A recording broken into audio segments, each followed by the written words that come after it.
here for MoBuzz TV on Tuesday, April 3rd, and how could we not start out with this story? After much speculation and anticipation, rumor and frenzy, Apple and EMI's big announcement yesterday was what everyone hoped it would be, that EMI is going to release music DRM-free on iTunes. DRM-free! And not just crappy songs that nobody wants anyways, the entire EMI catalog. This is big. And this shows that Steve Jobs was speaking the truth when he said he'd drop DRM in a heartbeat if only the music industry would let him. Mr. Jobs has just made a lot of friends. The DRM-free music will come at a 30% price increase, but hey, for the added flexibility, who cares? We don't. Anti-DRM group, Defective by Design, is in fact so psyched up about this, they're actually soliciting suggestions on what to get the Jobster as a thank you gift. What are your ideas? In other, smaller iTunes happenings, Apple, at long last, has instituted a little feature on iTunes that hopefully will save you some cash. As things were before, if you bought a few singles and then went to buy the entire album later, you basically paid twice for those first singles, which is lame. Well, now iTunes has a Complete That Album feature, which discounts the singles already bought from the whole album price, which seems like it should have been a bit of a no-brainer on Apple's part, but hey, better late than never, right? We've got another little Twitter note today. Some enterprising individual is already taking advantage of the hype surrounding the online chat program, and they're snapping up Twitter names like people do with potentially popular domain names to sell them later for a profit. Spanish blogger Manu Contreras came across one Twitter user posting the email twitternames@gmail.com and who had several different Twitter names registered as well, apparently for sale.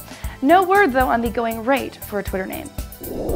In other messaging news, in some countries, SMSing has become such a prevalent form of communication, there are fears that it could be politically destabilizing.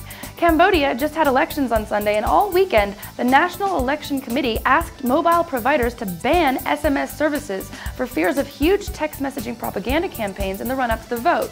At only about 2 cents a pop, SMSs are by far the cheapest way to keep in touch for millions of Cambodians and are therefore an easily mobilized political tool.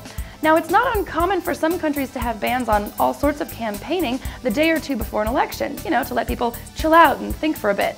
But many criticized the government in this case, saying the measures went too far and stifled free expression. Now, from the copyright infringement lawsuit of the day file, we bring you Turnitin.com, enemy of copycat essayists everywhere. The online service compares text, mainly student essays, to sources online and in its gigantic database to see if they've been plagiarized.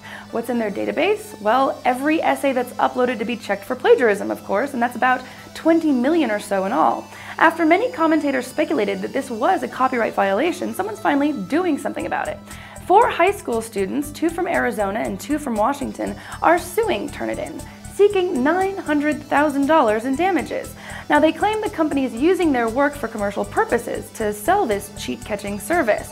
But more than that, they feel that the 6,000 institutions that are currently using Turnitin should be focusing on teaching kids not to cheat instead of treating them all like criminals. Man, remember way back in the day when we were all gaga over the idea of being able to make a phone call from, say, inside a car? Well, to try to recreate that sensation of wonderment that wore off so long ago this time, imagine making a call from inside your scuba gear. That's got quite a bit of wow factor, even if it's not so widely practical. Okay, it's not happening yet, but a big grant has just been awarded to a 2-year research project in the UK to develop underwater wireless technology to let divers and machines communicate. So far, the intention is to create a system for academic or industrial uses, but surely an underwater phone couldn't be that far off, right? A while back, we told you of a project by certain English cheesemakers to rig up a webcam to broadcast to the world the real-time aging of their cheddar cheese. Well, in case you didn't have the patience or time to tune into cheddarvision.tv every day for 3 months, they've conveniently released a time-lapse of the delicious process, and that's what I leave you with today. Enjoy!